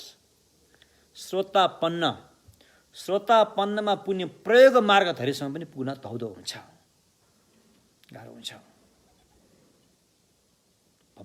यसरी भनिन्छ। तर मार्गको फलको हिसाबले हेर्ने हो भने मार्गमा अभ्यास गर्ने साधनाबाट चाहिँ थुप्रै व्यक्तिहरू अर्थ भइसकेका हुन्छन्, किनकि उसले त्यति बेला चाहिँ पञ्चखण्डलाई निस्वभावताको चाहिँ बोध गरेको हुन्छ, होइन? हो यस्तो भयो। अब हामीले यहाँ बुझ्नुपर्ने कुरा के भन्दाखेरि अब पुद्गल अनात्मा, धर्म अनात्मा, अहिले हामी चाहिँ एकदम गहिरो दर्शनको बारेमा चर्चा परिचर्चा गरिरहेका छौँ। त्यस कारण तपाईँले यसलाई अलिकति हल्का रूपमा सुन्नुभयो भने यो हल्कैमै सकिन्छ, अलिकति ध्यान दिएर सुन्नुभयो भने यो दिमागमा रहन्छ फेरि। त्यस कारण यो यस्तो यो विषय हो कि सुरु सुरुमा तपाईँले यो सुन्दाखेरि निन्द्रा लाग्नु पनि सक्छ, है बुझेन हो के हो, राति त आइयो आँधी खोला कहाँ भने जस्तो हुन्छ फेरि। त्यसकारण यसलाई अलिक ध्यान दिएर सुन्न पनि नितान्त जरुरी हुन्छ। त्यसो भएकोले अब पुद्गल अनात्मा भनेको चाहिँ भोट भाषामा यसलाई के भन्छ, खङसागी दागमेट पुद्गल अनात्मा। यो भनेको चाहिँ पञ्चखण्डमा टाउको टुप्पीदेखि लिएर खुट्टालाको पैतालाको बुढी औँलासम्म खोज्दाखेरि पनि हामीले भनी ठानेको म भन्नु त्यस्तो चाहिँ छैन रहेछ है भन्ने कुरा चाहिँ प्रष्ट भएपछि त्यसलाई भनिन्छ पुद्गल अनात्मा। अनि अहिले म बसौँ भने यो चाहिँ अनि यो त फेरि यताउता हुने भयो नि त भने यताउता हुँदैन। त्यसलाई चाहिँ तपाईँले काम चलाउने हिसाबले मात्रै प्रयोग गर्नुपर्छ। काम चलाउको हिसाबले मात्रै प्रयोग गऱ्यो भने त्यसले तपाईँलाई समस्या पार्दैन, त्यसले तपाईँलाई मद्दत नै दिन्छ। त्यहाँबाट करुणा पैदा गर्छ, करुणा पवित्र दयामायाको भावना पैदा गर्छ, होइन? काम चलाउको हिसाबले म गएँ म बसेँ भन्ने छँदैछ नि, त्यसलाई त हटाउनु परेन नि। तर जुन हामीले भित्रदेखि सोच्छौँ म साँच्चीकै छ, म पवित्र छ, म एउटा छ, म सिङ्गो छ, मै हुँ, म निर्दोष हुँ भनेर एकदमै पक्रिरहेको हुन्छ, त्यस्तो पो छैन भनेको त। त्यस्तो त खोज्दाखेरि पाइएन कि। अहिलेको त्यो केराको बुटोमा खोजे जस्तै गरेर खोज्दाखेरि यसको गुदी खोज्दाखेरि गुदी काहीँ पनि पाइएन नि त, सबै खोक्रो मात्रै फेला पऱ्यो नि त। फेला पऱ्यो, त्यसलाई म भनेर पक्रियो भने समस्या त्यहाँबाट आउँदैछ भन्ने कुरा पनि बुझियो। दुःख समुदाय सत्य दुःख आउने स्रोत त्यहाँबाट रहेछ भन्ने कुरा पनि बुझ्यो। भनेपछि म भन्ने वास्तवमा छैन रहेछ भन्नेलाई चाहिँ के भनिन्छ, खङसागी दागमेट पुद्गल अनात्मा। अब धम्म अनात्मा छ फेरि। धम्म अनात्मा भनेको चाहिँ अब यो पञ्चखण्ड मध्ये अब रूपखण्डलाई हामीले हेरौँ। पञ्चखण्ड चाहिँ दुईवटा छन्, एउटा चाहिँ रूपसँग सम्बन्ध छ, एउटा चाहिँ होइन चेतनासँग बढी सम्बन्ध छ, एक किसिमले भनौँ न। यसरी हेर्दाखेरि जब हामीले रूपलाई हेर्छौँ, रूप भनेको अब आकार प्रकार लाम्चो चेप्टो यस्तो रूप भनिन्छ, रङ रोगन रङ्गी बिरङ्गीलाई रूप भनिन्छ, होइन? हो यस्ता रूपहरू हुन्छन्। यी रूपहरूलाई खोतल्दै गइन्छ दिमागको छुरा प्रयोग गरेर, ज्ञानको प्रज्ञा ज्ञानको छुरा प्रयोग गरेर यसलाई खोतल्दै गइन्छ। खोतल्दै टुक्रा पार्यो त्यतिसुकै टुक्रा पारे त पनि एउटा भन्ने पाइएन रे, एक भन्ने पाइएन। खोतल्यो बेसरी यति सूक्ष्म किसिमले खोतल्यो कि अणुसम्म पुग्यो। अब त्यो त हाम्रो आँखाले पनि देखिँदैन। अझै खोतल्यो परमाणुसम्म पनि पुग्यो, त्यो त झनै आँखाले पनि देखिँदैन। त्यो त जति खोतल्यो पनि उति भाग लाग्छ अरे। जति मसिनो दाना भयो त्यसको फेरि दायाँ बायाँ उता त छँदैछ। दायाँपट्टिको भाग बायाँपट्टिको भाग माथिको भाग तलको भाग त फेरि रहिरहेको हुन्छ, होइन? दायाँपट्टिको भाग र बायाँपट्टिको भागलाई एउटै भाग भनेर त कसरी भन्नु? माथिको भाग र तलको भागलाई एउटै भाग भनेर त कसरी भन्नु, होइन? त्यसको भाग बन्ना भइ नै रहन्छ, भाग बन्ना भइ नै रहन्छ जति खोतल्यो भने। जब भाग बन्ना भइरहन्छ भने त्यहाँ एउटा भन्ने त पाइन नि त, एउटा भन्ने त रहेन नि त त्यहाँ। जब एउटा भन्ने पाइएन त्यही कारणले दुईवटा भन्ने पनि पाइँदैन फेरि। कमसेकम दुईवटा हुनलाई एउटा त हुनु पऱ्यो नि त त्यहाँ। जब एउटा भन्नेको स्वभाव सिद्धै छैन भने दुईवटा भन्ने स्वभाव सिद्ध कसरी हुन्छ? त्यसकारण यी विषयवस्तुहरू, यी हाम्रो शरीर घर जति पनि हामीले प्रयोग गर्ने विषयवस्तु होस्, चाहे त्यो मन होस्, सबै चिजहरूलाई यसरी विवेचना गर्दाखेरि न त एक हो न त अनेक नै हो, एक र अनेकबाट मुक्त छ भन्नेलाई के भनिन्छ? धर्म अनात्मा अरे। अब यो बोध गर्यो भने के हुन्छ भने, यो बोध गर्यो भने अनि सम्मासम बुद्ध हुनलाई बाटो खुल्छ। त्यो जबसम्म यो धर्म आत्मा ग्राह रहिरहन्छ, धर्म अनात्माको बोध हुन्न, तबसम्म सम्मासम बुद्ध हुने बाटो छोपि नै रहन्छ, ढाकि नै रहन्छ, छेकि नै रहन्छ तपाईँलाई। तसर्थ यसरी बोध गर्दाखेरि अनि दुई अनात्मा है त। यो अहिले हामीले हरेक पूजा गर्दाखेरि न्युनेको पूजा किन नहोस्, वज्रयुगिनीको पूजा किन नहोस्, हामीले हरेक पूजा गर्दाखेरि सुरुमा त्यहाँ मन्त्र क्या हुन्छ? स्वभाव सिद्ध सर्वधर्म स्वभाव सिद्ध अहम भन्ने आउँछ। वज्रयानमा बढी प्रयोग गरिन्छ यो मन्त्र। यो स्वभाव सिद्ध अहम भन्दाखेरि चाहिँ यो बुझेको हुनुपर्छ। दुई अनात्मा, पुद्गल अनात्मा, धम्म अनात्मालाई बुझेको हुनुपर्छ।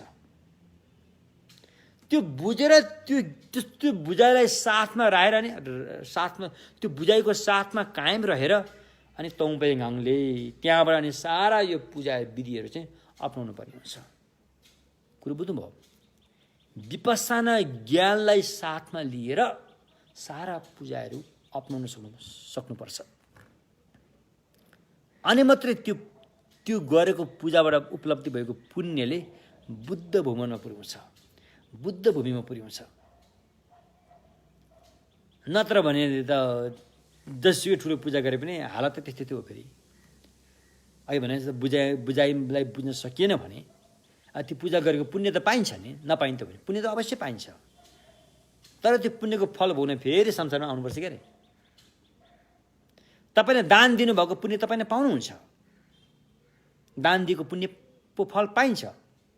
तर त्यो पुण्यको फल कहाँ पाक्ने?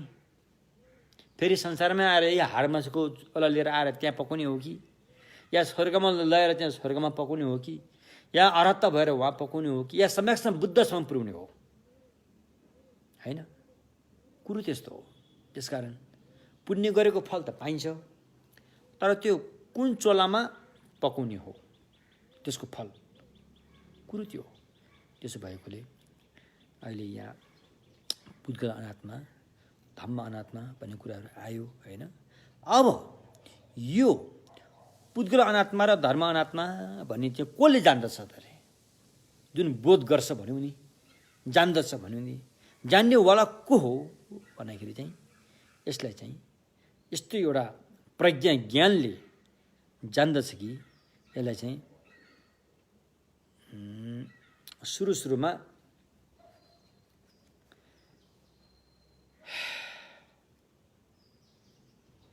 तीन किसिमको हिसाबले यसलाई जान्दछ, तीन किसिमको हिसाबले यसलाई जान्दछ अरे। हेर्नुहोस् है, फेरि अब यहाँ नयाँ शब्दहरू आएका छन् फेरि होइन। तीन किसिमको हेराइले जान्दछन् रे। एउटा चाहिँ अब अहिले यसरी हेरौँ न, तीन किसिमको हेराइले जान्दछन् होइन।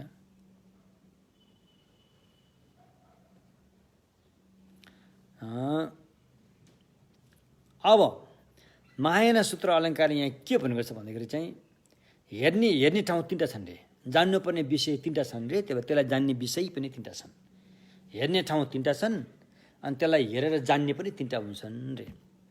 हेर्ने ठाउँ तीनवटा भनेको चाहिँ एउटा चाहिँ के भनिन्छ? परिकल्पित रे, कुन्ताक सानो हिउँदु परिकल्पित, परतन्त्र, परनिष्पन्न अरे। अब यो भाषाहरू है। परिकल्पित भनेको चाहिँ हामी द्वैत हेराइ, म त यो ऊ मेरो तेरो भन्ने जति पनि अब अहिले हाम्रो जुन सामान्य व्यक्तिको हेराइ छ, जुन बहाना बनाइन्छ, यो सारा कुराहरू चाहिँ के भनिन्छ त? परिकल्पित, कल्पनाले बनाएको हो रे। आफ्नो कल्पनाले बनाएको हो रे, हाम्रो कल्पनाबाट प्रकट भएको हो रे। यसलाई भनिन्छ परिकल्पित। परतन्त्र रे अर्को चाहिँ परतन्त्र। यो सबै हेराइ चाहिँ कसैको बसमा छ रे, कसैको बसमा छ रे। जस्तो तपाईँले 100वटा थालमा 100वटा थालमा पानी भरेर पूर्णिमाको बादल मुक्त भएको पूर्णिमाको रातमा हेर्नुभयो भने त त्यहाँ त जुन त 100वटै बाहिर तल उदाएको देखिन्छ के अरे। जुनको चन्द्रमाको प्रतिबिम्ब त 100वटै थालमा उदाउँछ, 100वटै रूपमा देखिन्छ। त्यो 100वटा चन्द्रमाको पछाडि वास्तविक चन्द्रमा एउटा छ अरे। हो त्यस्तै यो हामीले जति पनि परिकल्पनाद्वारा हेर्छौँ, परिकल्पनालाई विभिन्न नामहरू दिउँला, विभिन्न बहानाहरू बनाएर चाहिँ यसलाई अपनाएका हौँला, यो सारा कुराको पछाडि फेरि एउटा कुरो छ। त्यो कुरोलाई भनिन्छ परतन्त्र अरे। त्यो परतन्त्र भनेको मन हो। हाम्रो मनबाट नै यी सारा गेम खेलिरहेका हुन्छन् रे। सारा गेम, जीवनको गेम चाहिँ यो मनले खेलिरहेको हुन्छ अरे। हो त्यो मनलाई चाहिँ के भन्यो त परतन्त्र अरे। मनले खेलेको खेललाई चाहिँ परिकल्पना, परिकल्पित, जसले खेलायो त्यो खेलाडी मनलाई चाहिँ के भनिन्छ परतन्त्र अरे। भोट भाषामा सानुवाङ हैन। अब के जुन मनले जुन गेम खेलिरहेछ त्यो वास्तवमै सच्चाइ हो त? सच्चाइ होइन रे। सच्चाइ होइन रे। सच्चाइ त यो दुवै कुराबाट मुक्त छ रे। त्यो मुक्त भएको अवस्थालाई परनिष्पन्न रे। ह्युङडुप परनिष्पन्न रे। हेर्नुहोस् है, एउटा खेल्ने गेम भयो, त्यो गेमलाई खेलाउने खेलाडी भयो होइन।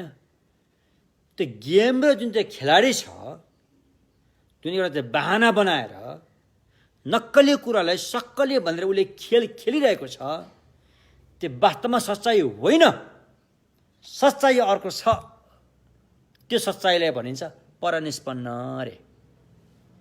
यसकारण भोट भाषामा कुन्ताक स्यावा यौडुप, अहिले हामीले यहाँ प्रयोग गर्ने भाषामा जुन खेल छ त्यसलाई परिकल्पना, परिकल्पित, जुन खेलाडी छ परतन्त्र, तर वास्तवमा त्यो सक्कली खेल खेलेको छैन, सक्कली त अर्कै छ, त्यसलाई परनिष्पन्न भनेर 3 भागमा यो महायान सूत्र अलङ्कारले हाम्रो जीवनशैलीले यसरी प्रस्तुत गरेको छ। जब हामी परतन्त्रले खेलेको खेलमा नै हामी रमाएर बस्छौँ, त्यसको सच्चाइ जान्ने चेष्टा गर्दैनौँ भने हामी फस्दै जान्छौँ, नराम्रोसँग फस्दै जान्छौँ। यो यात्रा चाहिँ यो फस्ने यात्रा यति लामो हुन्छ कि यसको कुनै लेखाजोखा छैन। यो यात्रा, यो फसेर जाने यात्रा चाहिँ दर्दनाक हुन्छ। अहिले तपाईँले कल्पना पनि गर्न सक्नुहुन्न। यो कुराको त तपाईँले कल्पना पनि गर्न सक्नुहुन्न। यस्तो डरलाग्दो यात्राको चाहिँ हामीले चाहिँ तयार साथ भइरहेका हुन्छौँ। त्यसलाई भनिन्छ संसारा, भव संसारा, समस्या। जब भगवानले देखाएको सम्यक मार्गमा लागेर तब हामीलाई पत्ता लाग्छ कि हामी त गलत कुरालाई, नक्कली कुरालाई सक्कली भनेर पो फसेका रहेछौँ। सक्कली त अर्को पो रहेछ त भन्ने कुरा भगवानले जुन कुरा हामीलाई चाहिँ सम्यक मार्गको माध्यमबाट देशना गर्नुभएको छ, हो त्यो सक्कलीलाई चाहिँ परिनिष्पन्न र निष्पन्नतर्फ चित्तलाई झुकाएर लिएर गयो भने चाहिँ नि समस्याको समाधानतर्फ जान्छ। जुन यात्रा त्यति लामो पनि छैन। थोरै मेहनत गरेर अनि यो समस्या कहिले पनि भोग्न नपर्ने अवस्थामा हामी पुग्न सक्छौँ। त्यसले भनिन्छ बुद्ध भूमि, त्यहाँ पुग्न सकिन्छ। अब थोरै मेहनत गरेर छोटोबाट गएर बुद्ध हुने हो कि या त लामो दुःख पीडाको कर्म गरेर अनि कहिले पनि नटुङ्गिने दर्दनाक यात्रामा जाने हो त? यो हाम्रै हातमा हो फेरि हैन। कुन चाहिँ रोज्ने त्यो हाम्रै हातमा हो फेरि। भगवानले त हामीलाई दिनुपर्ने मद्दत दिइसक्नु भएको छ, उहाँले बाटो देखाएर गइसक्नु भयो। अब जानु नजानु हाम्रै हातमा हो। हामी गयौँ त त्यहाँ पुग्यौँ, छोटोबाट गएर यता जाने हो भने सुखकै बाटोबाट आनन्दकै बाटोबाट गएर चाहिँ बुद्ध भूमिमा पुगिन्छ के अरे। दुःखको बाटो जसको यात्राको टुङ्गै छैन, अन्धकार छ, दर्दनाक छ, फेरि त्यो बाटोमा जाने हो कि जुन हामीले अहिले पनि हामी त्यही बाटोमा हिँड्दै आइरहेका छौँ के अरे।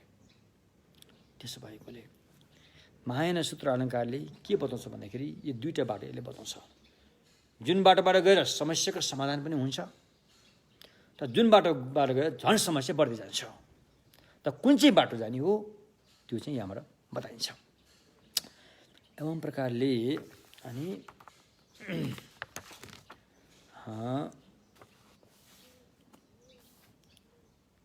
अब जुन अहिले हामीले हिजो अस्ति चर्चा गरेछौँ नि, बाटो 5वटा बाटो छन् रे सम्भारमा। जो बाटो 5वटा बाटो नभनौँ, जो बाटो पार हुने खुड्किला 4वटा खुड्किला छन् र 5औं खुड्किला चाहिँ स्वयं पुग्नुपर्ने बिन्दु हो। त्यसकारण 4वटा खुड्किलाले के भने यहाँ सम्भार मार्ग, प्रयोग मार्ग, दर्शन मार्ग र अनि भावना मार्ग रे। यो कुरा हामीले हिजो अस्ति धेरैपल्ट भनिसक्यौँ नि है, तपाईँले त्यसलाई याद गर्नु होला हैन। अब सम्भार मार्गको खुड्किलामा हामी हुँदाखेरि हैन, अब यस्तो किसिमले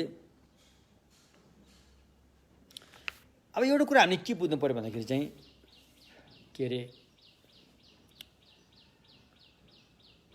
भगवानको मार्गमा है, म अरूले भन्नु अरू कुरा मलाई थाहा छैन, अरू सम्यक मार्गबाट बाहिर भएको ज्ञान मलाई त्यति मैले अध्ययन गर्न पनि पाएको छैन।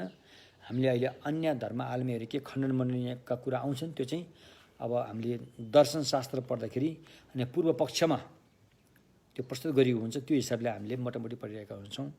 नत्र त्यहीँ गएर त्यही विषयलाई लिएर जोड गरी पढेका चाहिँ पढ्ने अवस्था चाहिँ मैले पाएको छैन। तर भगवानको सम्यक मार्गले के बताउँछ थाहा छ? यस्तो दिन पनि आउँछ, हेर्नुहोस् है कुरा यहाँ, तिमीले अभ्यास गर्दै गएपछि, तिमीले सम्यक मार्ग अपनाएर त्यसमा चाहिँ अभ्यास गर्दै गएपछि यस्तो दिन पनि आउँछ, त्यो दिन तिमीले धर्मलाई छोड्नुपर्छ रे। हेर्नुहोस् त कुरा कहाँ पुग्यो हो।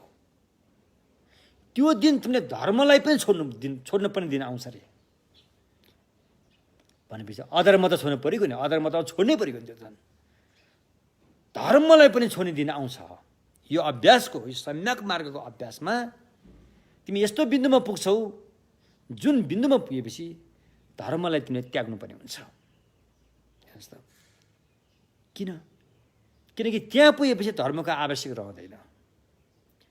धम्म अभ्यास साधना भनेको त भव संसारको समुद्रबाट तारिदिने डुङ्गा जस्तै हो। भव संसारको समुद्रबाट तरिसकेपछि त्यो डुङ्गालाई त बोकेर हिँड्ने कुरो आएन के अरे, त्यो त्यहीँ फ्याँकिदिने हो नि त, त्यो त त्यहीँ छोडिदिने हो नि त। त्यस्तै यो धम्म साधना अभ्यास भने तिमी त्यस्तो बिन्दुमा तिमी पुगेका हुन्छौ जुन बिन्दुमा पुगेपछि धम्म पनि त्यागिन्छ।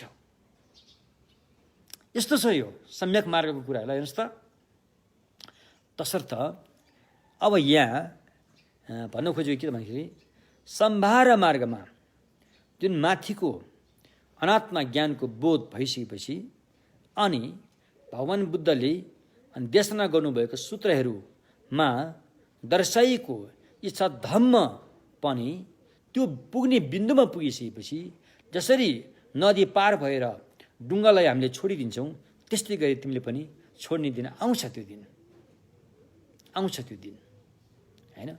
अभ्यास गरेर त्यो बिन्दुमा पुगिसकेपछि सद्धम्म, जुन कि अहिले हामीले धम्ममा शरणमा गच्छामि भने हामी त्यो धर्मको चाहिँ शरणमा गएका हुन्छौँ नि, त्यस्तो सद्धर्म धरि पनि त्याग्नुपर्ने दिन आउँछ। हामी त्यस्तो उचाइसम्म पुग्न सक्ने रहेछ यो सम्यक मार्गको अभ्यासबाट।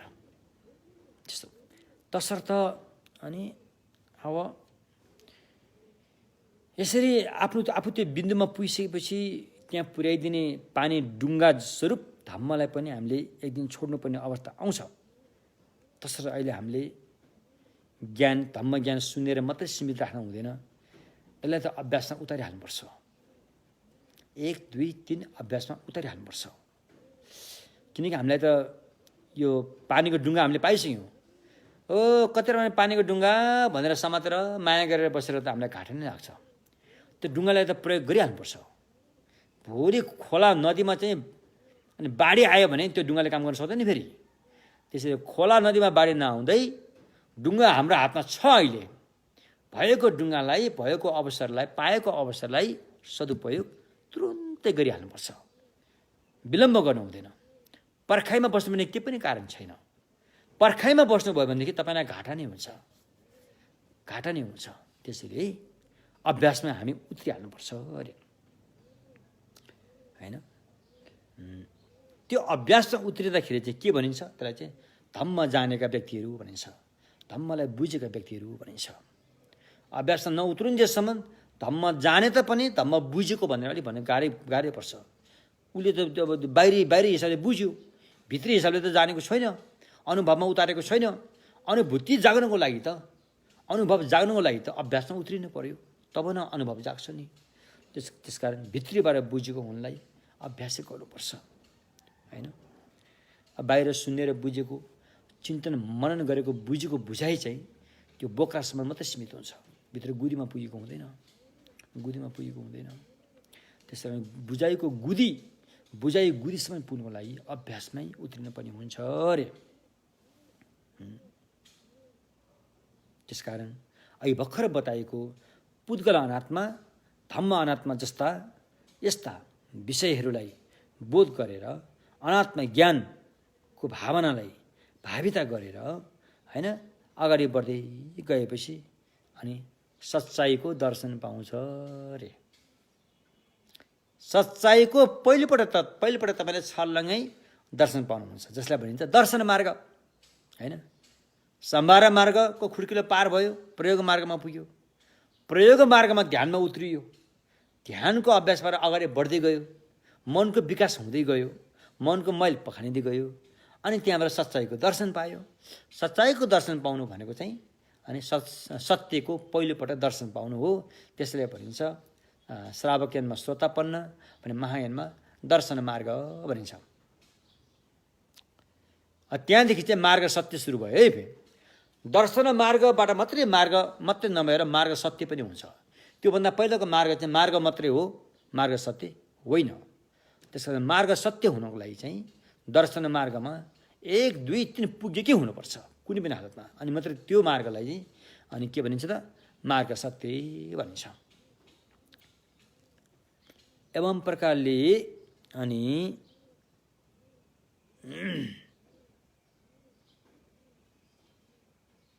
त्यो दर्शन मार्गमा पुग्नुको लागि अनि प्रयोग मार्गले चाहिँ 4 किसिमका निर्वेद भावना, निर्वेद भागीय भने यो फेरि अर्को नाम हो फेरि है। न्यजे यान्लसी, न्यजे न्यप्रजेपे यान्लसी, न्यजेसी निर्वेद भागीय।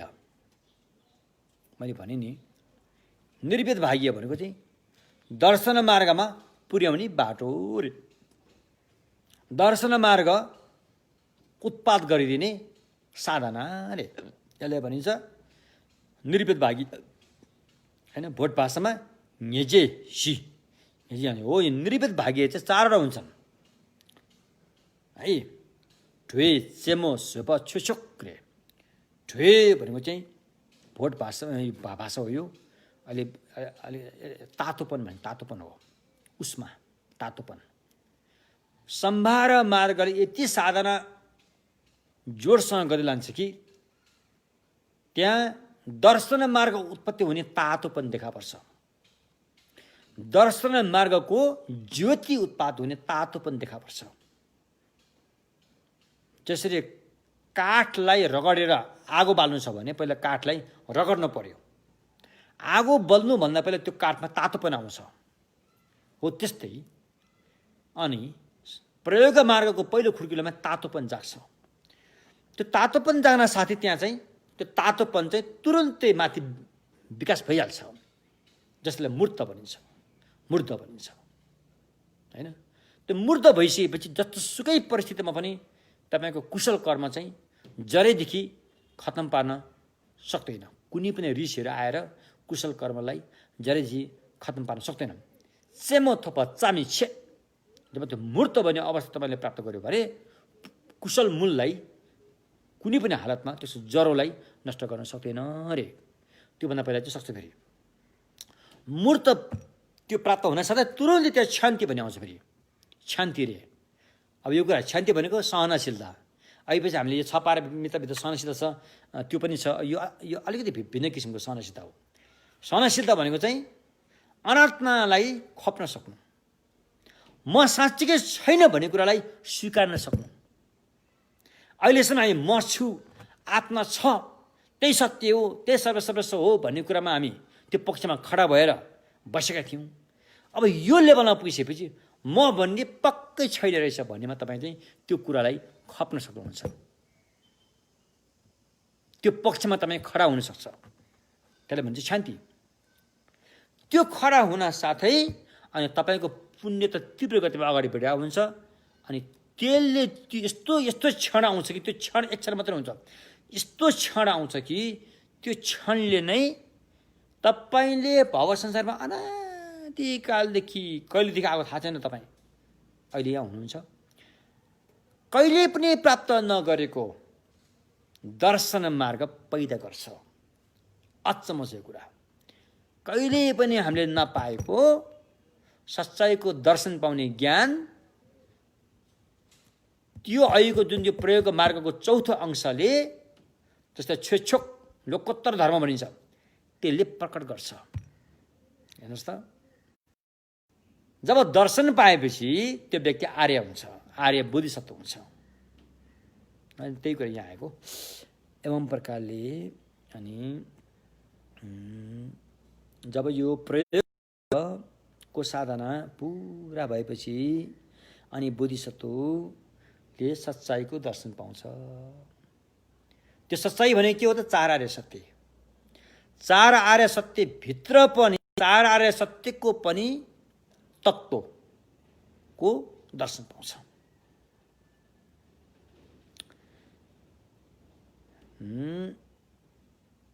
अब यसमा 2 किसिमले हामीले हेरौँ। श्रावकयान, महायान सबैको हिसाबले भन्यो भने चाहिँ जब श्रोतापन दर्शन मार्गले सच्चाइको दर्शन कसरी पाउँछ त? सच्चाइलाई दर्शन गर्नेले केलाई हेर्छ? 4 आर्य सत्यलाई हेर्छ। कुन ढङ्गले हेर्छ? 16 सकारले हेर्छ, 16 आकारले हेर्छ भन्ने हुन्छ, हैन? 4 चौको 16। हरेक सत्यमा 4 आकार प्रयोग गर्छ। दुःख सत्यमा दुःख, अनित्य, अनात्मा, शून्यता। समुदय सत्यमा समुदय, हेतु आदि प्रत्यय आदि गरेर 4 चौको 16 हुन्छ। 16 आकारले हेर्दछ। हेर्नेका 4 आर्य सत्यमा, हैन? यस्तो किसिमले उसले हेर्छ। त्यो हेर्दाखेरि चाहिँ त्यो हेर्ने ज्ञानलाई चाहिँ बोध हुन्छ। के बोध हुन्छ? 4 आर्य सत्यको 16 आकारको बोध हुन्छ। त्यो बोध भयो कि ज्ञानको अवस्था कस्तो हुन्छ? त्यसलाई भोट भाषामा भनिन्छ ढुङ्गाल छेसे, ढुङ्गाल छेसे, जेसे रे, हैन? दुःख धर्म शान्तिको रूपमा रहेर बोध गर्छ। दुःख धर्म अनुशान्तिको रूपमा रहेर बोध गर्छ, हैन? त्यस्तै फेरि हैन, दुःख धर्म शान्तिमा रहेर बोध गर्छ। दुःख धर्म शान्ति ज्ञानमा रहेर बोध गर्छ। फेरि दुःख धर्म अनुशान्तिमा रहेर बोध गर्छ। फेरि दुःख धर्म अनुज्ञानमा रहेर बोध गर्छ। 4वटा हिसाबले 4 आर्य सत्यलाई 16 आकारको रूपमा चाहिँ बोध गर्छ, जसलाई भनिन्छ दर्शन मार्ग। यो चाहिँ अधिकांश बौद्ध सिद्धान्तहरूले स्वीकारेको कि दर्शन मार्ग भनेको स्वतापन्न ज्ञान कसरी उत्पत्ति भएर आउँछ, त्यसले के हेर्छ र कसरी कुन शैलीले त्यसलाई चाहिँ बोध गरिरहेको हुन्छ, बोध गरिरहेको जुन ज्ञानको अवस्था कस्तो हुन्छ भन्ने कुरा आयो। यो चाहिँ सामान्य अभिधर्म अनुसार बताएको। अब अब असामान्य जुन यो महायानको जुन प्रज्ञा पारमिताहरूमा उल्लेख गरे अनुसार बताउनु हो भने अलिक फरक छ। यसले चाहिँ फेरि चार आर्य सत्य चारैवटालाई अनात्माको रूपमा हेर्छ, फेरि सिद्धि अनात्माकै रूपमा हेर्छ। उसले दुःख भनेर पनि हेर्दैन, दुःख समुदाय भनेर पनि हेर्दैन, उनी सिद्धि अनात्माको रूपमा दर्शन गर्छ। अनात्माको रूपमा दर्शन गर्दा अर्को भाषामा शून्यताको रूपमा उसले चाहिँ त्यहाँ दर्शन गर्छ, होइन? दर्शन यसरी हेर्दाखेरि सबै अनात्माकै रूपमा देखे तापनि अनि 16 आकारको कसरी हिसाब किताब हुन्छ त भन्दाखेरि त्यो ध्यानबाट त्यो दर्शन मार्ग प्राप्त हुन्छ नि, ऊ त अहिले त्यो जो व्यक्तिलाई दर्शन मार्ग प्राप्त भइरहेको छ ऊ त समाधि अवस्थामा हुन्छ, गहिरो समाधि अवस्थामा हुन्छ। अब उसले त 16 आकार भन्ने उसले त त्यसको बारेमा के पनि उसले त्यो यो ऊ भनेर परिकल्पना गरेको हुन्न। जति बेला त्यो चाहिँ निर्विकल्प ज्ञानको रूपमा उदय भइरहेको हुन्छ, त्यहाँ कल्पनाले के पनि काम गरेको हुँदैन, त्यहाँ मात्र निर्विकल्प ज्ञानले सच्चाइको बोध गरिरहेको अवस्था हो त्यो। अब त्यो अवस्थालाई चाहिँ ऊभन्दा अलि माथिल्लो स्तरका साधक साधिकाले उसलाई उसको मनलाई हेर्दाखेरि चाहिँ अनि उसले चाहिँ 16 आकारलाई बोध गरिरहेको देख्छ अरे, होइन? र स्वयं त्यो साधक स्वयं जो व्यक्ति दर्शन मार्गको चाहिँ बोध भइरहेको छ स्वयं त्यो आफू ध्यानबाट जागिसकेपछि अनि उसले थाहा पाउँछ कि मैले 16 आकार मैले बोध गरेँ भने उसले जान्दछ। तर ध्यानमा रहेकै अवस्थामा चाहिँ उसले त्यसरी यो यो यो त्यो भनेर परिकल्पना यसरी प्रयोग हुँदैन, किनभने त्यति बेला टोटलै निर्विकल्प ज्ञान उत्पत्ति भइरहेको हुन्छ। निर्विकल्प ज्ञानले चाहिँ यो हो त्यो हो भनेर चाहिँ किटान गर्न सक्दैन। सानो उदाहरण, निर्विकल्प ज्ञानै नभए तापनि निर्विकल्प त हामीसम्म छ नि त। तपाईँले फुलको थुङ्गा फुल छर्लङ्गे आँखाले चक्षुरी विज्ञानले आँखाको मनले देख्यो मात्रै, मनले सोचेन भने त फुलको थुङ्गा त देख्यो, होइन? गुलाब देख्यो, गुलाब फुल देख्यो, रातो देख्यो होला, सेतो देख्यो होला, पहेँलो देख्यो देख्यो, तर उसले यो रातो फुल हो, यो पहेँलो फुल हो, यो सेतो गुलाब हो भनेर भनी ठान्दैन। त्यो भनेर ठान्ने चाहिँ कल्पना हो। निर्विकल्पले भनेर ठान्दैन, देख्छ मात्रै, देखेपछि काम सकियो। निर्विकल्पको काम देख्नु मात्रै हो। जब भनेर ठान्ने अवस्था आउँछ, यो हो नि, त्यो हो नि भनेर जब ठान्ने अवस्था आउँछ त्यो चाहिँ परिकल्पना हो। बुझ्नुभयो कि? त्यसमा अब यो दर्शन मार्ग स्वयं प्रकट भइरहेको बेलामा त्यो निर्विकल्प ज्ञानको रूपमा उत्पाद भइरहेको हुन्छ। उसले कुनै पनि कुरालाई यो भनेर ठान्दैन, देख्छ मात्रै, जान्दछ मात्रै, भन्ठान्दैन। मात्र देख्छ, मात्र जान्छ, मात्र बोध गर्छ। तर हामी अहिले हाम्रोमा त त्यो हुँदैन। हामी त देख्छ, हामी भन्ठान्छौँ, भन्ठानेपछि त्यहाँबाट रिस आउँछ, त्यहाँबाट लोभ आउँछ, त्यहाँबाट के आउँछ होइन? त्यस कारण अब त्यो अवस्थामा पुगेपछि देख्छ मात्रै, जान्दछ मात्रै, बोध गर्दछ मात्रै, तर भन्ठान्दैन, होइन? त्यसरी यो दर्शन मार्गले चाहिँ कसरी सच्चाइको बोध गर्छ भन्ने कुरा सामान्य हिसाबले एउटा कुरो आयो, असामान्य हिसाबले फेरि अर्को कुरो पनि यसो आयो, होइन? तसर्थ अनि जब प्रयोग मार्गबाट साधक साधिकाले दर्शन मार्गमा पुगेर सच्चाइको दर्शन पाउनुहुन्छ त्यति बेला उहाँहरूमा लोकोत्तर ज्ञान प्रकट हुन्छ। त्योभन्दा पहिलाको ज्ञान सबै लौकिक ज्ञान हो, लौकिक सम्यक मार्ग भए तापनि लौकिकै हो। लोकोत्तर ज्ञान भनेको चाहिँ अब प्रकट हुन्छ जबकि दर्शन मार्ग पैदा हुन्छ। तसर्थ एवं प्रकारले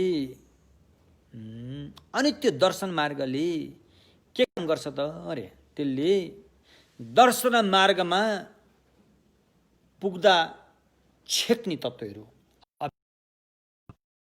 अविद्याले चाहिँ नष्ट पारिन्छ। जब सच्चाइको दर्शन हुन्छ ती अविद्याहरू तुरुन्तै नष्ट हुन्छन्। तर शेष अविद्या त बाँकी रहन्छ नि त। फेरि शेष अविद्या हटाउनलाई फेरि भावना मार्गमा जानुपर्छ, होइन? त्यो दर्शन मार्गमा पुग्नको लागि जसले छेकेको छ त्यसलाई चाहिँ दर्शन मार्गको अवस्थामा पुगिसकेपछि त्यो सबै हटेर गइसकेको हुन्छ। तसर्थ अब उसले त्यो अवस्थामा रहेका बोधिसत्वहरूले हैन उसले उसको मनमा लोकोत्तर ज्ञान पैदा हुन्छ। त्यो लोकोत्तर ज्ञान चाहिँ बोधिसत्वमा भएको लोकोत्तर ज्ञान चाहिँ यति उच्च कोटिको हुन्छ कि जुन ज्ञान श्रावक अरहत र प्रत्येक बुद्धको भन्दा पनि माथिल्लो तहको हुन्छ रे। यति तिखार भएर गएको हुन्छ। बुझ्नु भने के यति तिखार भएर गएको हुन्छ। अरू देवी देवताको त कुरै छोडिदिउँ हैन, अरू देवी देवताको त कुरै छोडिदिउँ, अरू सन्तहरूको त कुरै छोडिदिउँ। त्यति पनि लौकिक ज्ञानमा उच्च कोटि हासिल गरेका छन् साधु सन्तहरू देवी देवताहरू र उत्तरपट्टि भगवानको सम्यक मार्गमा गएर श्रोतापन्न प्राप्त गरेको छ भने श्रोतापन्न भन्ने व्यक्ति चाहिँ अरूको जुन साधना सयौँ हजारौँ गुणा भन्दा पनि धेरै माथिल्लो स्तरको हुन्छ। जब सकृतागामीले सकृता प्राप्त गर्छ भने श्रोतापन्नको ज्ञान हजारौँ गुणौँ भन्दा पनि माथिल्लो स्तरको हुन्छ सकृतागामीको। जब व्यक्ति अनागामीको चाहिँ फल प्राप्त गरेको छ भने सकृतागामीले गरेको हजारौँ गुणभन्दा बढी माथिल्लो स्तरको हुन्छ अनागामीको। जब व्यक्तिले अरहत फल प्राप्त गर्छ भने अनागामीले गरेको हजारौँ गुणाभन्दा पनि बढी चाहिँ अरहतमा हुन्छ। अरहतले गरेको चाहिँ हजारौँ गुणाभन्दा पनि माथिल्लो स्तरको चाहिँ प्रत्येक बुद्धमा हुन्छ। प्रत्येक बुद्धले प्राप्त गरेको भन्दा हजारौँ गुणा माथि चाहिँ अहिले भर्खर यो दर्शन मार्ग प्राप्त गरी बोधिसत्वले त्यस्तो अपार सद्गुणको चाहिँ प्राप्त गरेको हुन्छ अरे। हो त्यो कुरा आयो। एवं प्रकारले अब दर्शन मार्गले त्याग्नु पनि त्यसै त्यागिसकेपछि शेष बाँकी रहेका अज्ञानीहरूलाई नष्ट पार्न अब यस्तो छ फेरि। अब यसमा अब यो कुरा हामी पछि अहिले नजाउँ। अब यसपछि अब अर्को एउटा अज्ञान क्लेश आवरण ज्ञेय आवरण। ज्ञेय आवरण भनेको सम्यक्सम बुद्धलाई छेक्ने अविद्यालाई ज्ञेय आवरण भनिन्छ। बुझ्नु भने के सेजै डिपा सम्यक्सम बुद्ध भूमिमा पुनलाई त्यसले चाहिँ हर क्षण छेकिरहन्छ। त्यसलाई भनिन्छ ज्ञेय आवरण हो। अब यो ज्ञेय आवरणलाई सबै हटाउनको लागि चाहिँ अनि ती आर्य बोधिसत्वले अनि भावना मार्गबाट क्रमशः अभ्यास गर्दै त्यो ज्ञेय आवरणलाई 9 भाग लगाएर फ्याक्दै जान्छ। र जब 9 भाग फ्याँकिसकेपछि त्यो व्यक्ति बुद्ध हुन्छ। बुझ्नु भयो नि के। तसर्थ हो यसरी हामीले आज अलिकति यो भूमि मार्गको कुराहरू हामीले बतायौँ। अब यसलाई हामीले अलिकति राम्रोसँग बताउनु जरुरी छ, बुझाउन जरुरी छ। बुझ्नेले पनि बुझिदिनु पर्यो। बुझाउनेसँग त मसँग त्यही क्षमता त छैन, तर तपाईँहरूको आफ्नै ज्ञानले अलिकति प्रस्तुत भएर बुझिदिनु हुनमा विनम्र अनुरोध गर्दछु हैन। हस् यति भन्दै आजको धम्म देशनालाई यहीँ विश्राम दिएर बाँकी भोलि हुन्छ। सोनम दि थम्जे शिवङे थम्ने ङेपे डाना भम्जे ने केगा नाचे बालों ठुपाई सिपे छोले न्डो वान्डो बरसु।